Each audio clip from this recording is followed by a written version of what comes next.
Selamat pagi, teman-teman, Pak Made. Video kali ini saya akan membahas tentang mempresentasikan tentang proposal skripsi, yaitu efek aliran berkelok pada absorber terhadap unjuk kerja destilasi air energi surya jenis kain. Mengapa dari penelitian ini menggunakan ini? Karena kita bisa lihat bahwa bumi yang ditempatin oleh manusia itu 70%-nya adalah air. Namun sekarang air itu banyak yang sudah tercemar. Maka dari itu perlu adanya solusi untuk membenahi masalah ini. Karena kalau dibiarkan terus-menerus banyak akan menimbulkan penyakit-penyakit baru. Salah satunya cara untuk pemanfaatan mengolah sumber daya air ini menjadi air yang siap dipakai. Itu destilasi air energi surya. Nah, di penelitian ini itu kita akan membahas tentang beberapa variasi dari alat destilasi ini. Sebab destilasi sendiri sudah merupakan teknologi yang lama. Tapi di penelitian ini digunakan variasi-variasi baru untuk menentukan efektivitas dari kinerja alat ini. Lalu tujuan dari penelitian ini juga yaitu meningkatkan unjuk kerja destilasi air tenaga surya dengan memakai absorber jenis kain. Nah, jenis kain yang dipakai dalam penelitian ini yaitu kain jenis tisu. Lanjut teman-teman, terus kata kunci dari penelitian ini yaitu absorber pelarut, destilasi, dan jenis kain. Nah, ini adalah latar belakangnya. Air merupakan kebutuhan dasar manusia karena sering meningkatnya perkembangan dan jumlah populasi manusia, maka kebutuhan juga semakin meningkat. Ditambah dengan kondisi bahwa ketersediaan air sangat krisis berkurang disebabkan oleh kontaminasi dan pembuangan limbah. Yang disebabkan siapa? Ya kita lagi teman-teman, manusia. Sebenarnya ada dua manusia, yaitu manusia bijak dan manusia yang tidak bijak. Nah, ini yang membuang limbah itu manusia yang tidak bijak, teman-teman. Akibatnya tuh ya banyak, seperti penurunan kualitas air, rusaknya ekosistem alam, banyak makhluk hidup yang mati, penyakit baru yang muncul. Maka dari situ kita perlu solusi yang baru. Salah satunya ya menggunakan pemurnian air menggunakan destilasi energi surya ini. Kayak proses utama dari destilasi yaitu ada dua, yaitu pengembunan dan penguapan. Kita lanjut lagi ya teman-teman.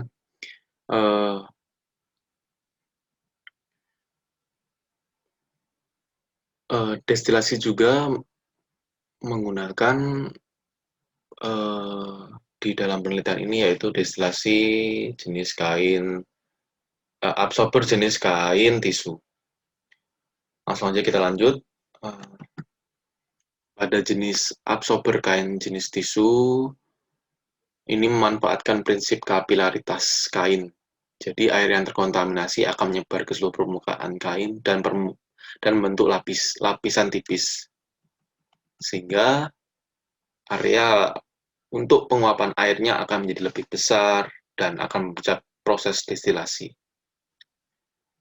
Nah, tapi di dalam destilasi ini tuh masih memiliki kekurangan, yaitu efisiensi rendah, yang karena disebabkan faktor yaitu permukaan absorbernya tidak sepenuhnya merata dan laju aliran yang terlalu besar. Bila bisa dikatakan efektif, itu banyak sebenarnya faktor-faktornya.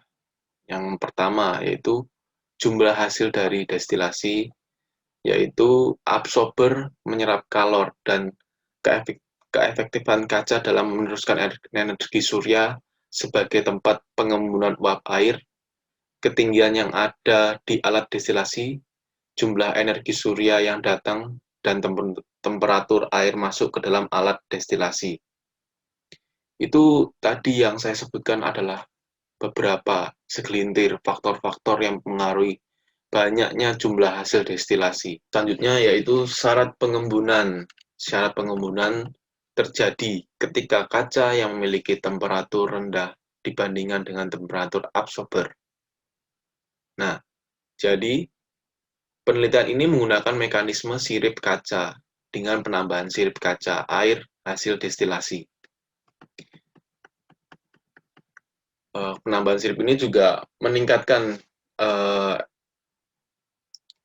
efisiensi juga karena ada penambahan luas kaca sebagai penutup di alat destilasi tersebut. Lanjut teman-teman. Proses destilasi tenaga surya juga ada dua juga tadi yang disebutkan, yaitu penguapan dan pengembunan. Tapi ya tadi yang kita bilang bahwa penelitian masih memiliki nilai dengan efisiensi rendah, sehingga identifikasi masalahnya kebablasan, maaf, yaitu memvariasi laju alirannya supaya efektivitasnya lebih meningkat serta mendapatkan air dari destilasinya lebih banyak. Lalu rumusan masalahnya, yang pertama itu pengaruh laju aliran air pada unjuk kerja destilasi, yang kedua pengaruh efek sirip kaca pada unjuk kerja destilasi, lalu batasan masalahnya ada temperatur absorber dianggap sebagai temperatur air, kedua pada permukaan absorber diletakkan kain tisu secara merata, yang ketiga data penelitian yang diambil dan dilakukan selama 8 jam di lapangan. Yang keempat, terdapat 10 buah rongga alur dan luasan alat destilasi yang sebesar 0,51 meter kuadrat. Terus kita bisa lihat teman-teman tujuan penelitian. Tujuan penelitian ini ya sudah pasti. Kita akan menganalisis penggunaan sirip kaca dan penutup kaca untuk unjuk kerja destilasi energi surya. Kita bisa lihat apakah efektifkah untuk kita memvariasi beberapa laju aliran dan memberikan penggunaan sirip kaca agar efektivitas dari efisiensi hasil destilasi airnya ini dapat bekerja secara baik atau mungkin tidak. Lalu lanjut kita bicarakan yaitu manfaat yang didapat dari penelitian, yaitu kita bisa mengetahui apa sih solusi untuk mendapatkan air bersih. Ya, salah satunya dengan cara ramah lingkungan, yaitu menggunakan destilasi ini, destilasi energi surya ini. Itu juga salah satu hal yang bisa menjadikan manfaat penelitian ini untuk solusi penyediaan air bersih ke depannya.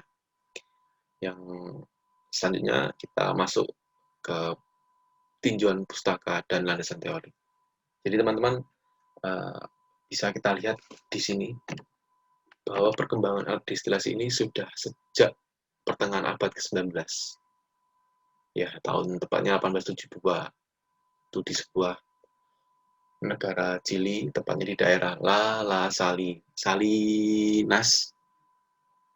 Itu dulu ada sebuah pabrik itu emang dibuat dari pemerintah untuk masyarakat untuk memasok kebutuhan air bersih. Nah, yang menarik dari pabrik ini apa teman-teman? Yaitu mereka menggunakan destilasi air. Jadi benar-benar tidak menggunakan mesin. Jadi ya sudah mengurangi pemakaian energi yang tidak terbarukan, tapi menggunakan energi yang terbarukan. Kalau zaman dulu Indonesia itu 1872 itu belum merdeka, teman-teman. Makanya berarti ini termasuk Chili itu termasuk ya sudah lumayan maju. Selanjutnya kita bisa lihat teman-teman, ini di sini kan ada gambar nih. Nah, ini nih. Kebelasan. Nah, ini kita bisa lihat nih pendekatan efisiensi destilasi energi surya dengan media penguapan di mana hasilnya meningkat 8%. Nah, cara yang digunakan di sini yaitu destilasi menggunakan alat destilasi konvensional jenis bak yang ditambahkan kain rami. Nah, jadi ini alat destilasinya seperti ini absorbernya ini diisolasi. Kalau teman-teman bisa lihat nih, coba saya besarkan dulu ya. Nah, ini kain raminya dinding sini, ini kacanya. Nah, tadi kan teman-teman saya sudah katakan kan yang waktu di awal bahwa kaca itu nanti dia akan menerima uh, energi surya lalu nanti dipantulkan oleh dipantulkan di sini nanti ini adalah airnya. Ini air tadi yang entah itu air kotor atau air bersih yang untuk pengujiannya nanti akan menguap dan penguapannya itu akan menuju ke sini. Nah, kalau yang ini adalah pengujian dengan memberikan ini pengujian orang yang di sini. Ini mereka memberikan kain rami di dinding. Nah, di dinding-dinding tempat alat destilasinya ini. Dan ternyata efisiensinya meningkat 8%. Ini juga salah satu skema alat destilasi ala Karticik dan kawan-kawan. Bedanya apa atau teman-teman dengan yang tadi? Ya, bedanya uh, ini tipe kemiringannya. Kalau tadi itu tidak dijelaskan tipe kemiringannya seberapa, tapi ini di sini dijelaskan tipe kemiringannya yaitu 30 derajat. Tapi tetap yang ada bersamaannya yaitu masih menggunakan sama-sama menggunakan kain goni, juga kain bulu dan kain ada tambahannya lagi kain bulu dan kain polister. Jadi yang bersamanya cuma kain goni, yang sisanya itu dimix, jadi digabungkan. Dan ada peningkatan dari alat destilasi ini sebesar, oh tidak ada yang sebesar, tapi kita di sini bisa dilihatnya liter per harinya. Jadi itu seharinya itu bisa memasok 3,6 liter per hari. Lumayan cukup banyak. Lanjut teman-teman, kita ke landasan teori. Nah, ini adalah landasan teori bahwa destilasi itu secara teori itu adalah proses pemisahan air murni dengan kontaminan sehingga air menjadi layak untuk dikonsumsi. Nah, prinsip kerja destilasi adalah penguapan air dan pengembunan uap air. Jadi ada dua, yaitu proses utama, yaitu penguapan dan pengembunan. Jadi mula-mula pada alat destilasi itu air yang terkontaminasi itu akan menguap akibat energi matahari atau energi surya yang masuk ke dalam alat destilasi sehingga air di permukaan absorber yang tadi ini ya teman-teman, absorber itu menguap. Air itu berubah fase dari air ke uap. Nah, kaca di sini memiliki temperatur rendah daripada absorber sehingga terjadi proses uap air menjadi fase air jenuh, cair jenuh. Karena tadi air sudah menguap dan menjadi embun. Sehingga air tersebut tidak mengandung zat-zat kontaminan dari air kotor. Nah, ini juga sudah bisa untuk bisa dikonsumsi teman-teman. Ini sudah cukup bisa dikonsumsi. Nah, ini absorbernya, permukaannya. Ini energi surya masuk ke dalam melewati kaca dan dipantulkan oleh absorber. Absorber mantulkan air di permukaan absorber menguap dan berubah dari fase cair menjadi fase cair jenuh. Nah, ini metode penelitiannya teman-teman, bisa teman-teman lihat. Pertama itu kita memulai, lalu studi literatur, ketiga perancangan, lalu melakukan perbaikan serta modifikasi pada alat, lalu uji coba alat, lalu memberi variasi tambahan, lalu proses penelitian, pengambilan data, pengolahan data, dan selesai. Nah, ini adalah skema penelitiannya. Nah, ini juga bisa dilihat teman-teman bahwa penelitian ini itu menggunakan dua model penelitian, yaitu absorber absorber alur dan model pembanding absorber rata. Namun prosesnya ini berbarengan karena energi yang digunakan itu sama, yaitu energi surya. Untuk pengambilan datanya sendiri itu dari jam 8 pagi sampai jam 4 sore. Itu dari hari Senin sampai hari Sabtu. Tapi ya sebelum mengambil data, kita harus melihat dulu pengecekan dan pengujian kecil untuk memastikan alat tersebut lolos dan tidak mengalami beberapa masalah seperti uji aliran air untuk menguji apakah itu mengalir dan kita menguji kebocorannya juga. Lalu ini skemanya teman-teman bisa kita lihat. Nah, ini skema alat destilasi energi surya pada absorber alur. Yang satu ini adalah kerangkanya, 2 bak penampungan limbah, mana nomor 2? Nah, ini dia. Nomor 3 itu adalah penampung hasil air destilasi. Jadi nanti ini kan uapnya ini ditampung dan dialirkan menuju ke penampungan yang di sini. Lalu itu 5 itu absorber. Mana tadi 5? Ini ya teman-teman, ini absorbernya. 6 untuk pompa. Nah, lanjut. Nah, kotak destilasi ini tipe dari multiplex dengan ukuran 62 cm kali 82 dengan ketebalan 6 cm. Nah, ini kita bisa lihat teman-teman. Ini adalah absorber alurnya. Ini saluran air bersihnya, ini alur, ini saluran limbah. Nah, tadi saya juga lupa bahwa di dindingnya itu dilapisi dengan silikon hitam untuk mencegah kebocoran. Jadi dinding absorbernya itu dilapisin menggunakan silikon hitam. Terus kita lanjut. Nah, ini nih penggunaan sirip yang untuk variasi tadi. Ini kalau digambar cuma 2, tapi sebenarnya ini menyeluruh ya teman-teman. Ini di sini ada, di sini ada. Ini untuk penggunaan siripnya itu menggunakan plat aluminium yang dilapisi kertas karton. Nah, kertas karton itu berfungsi sebagai penghalang.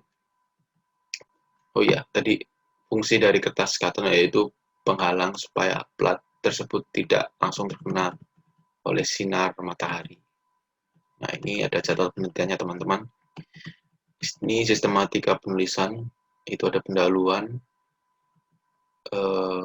latar belakang penjabaran mengenai manfaat dan dari penelitian serta sistematika penulisan, landasan teori, bab 3 metodologi, bab 4 diskusi dan analisis, bab 5 kesimpulan, bab 6 daftar pustaka. Begitu teman-teman untuk presentasi draft proposal skripsi milik saya. Terima kasih.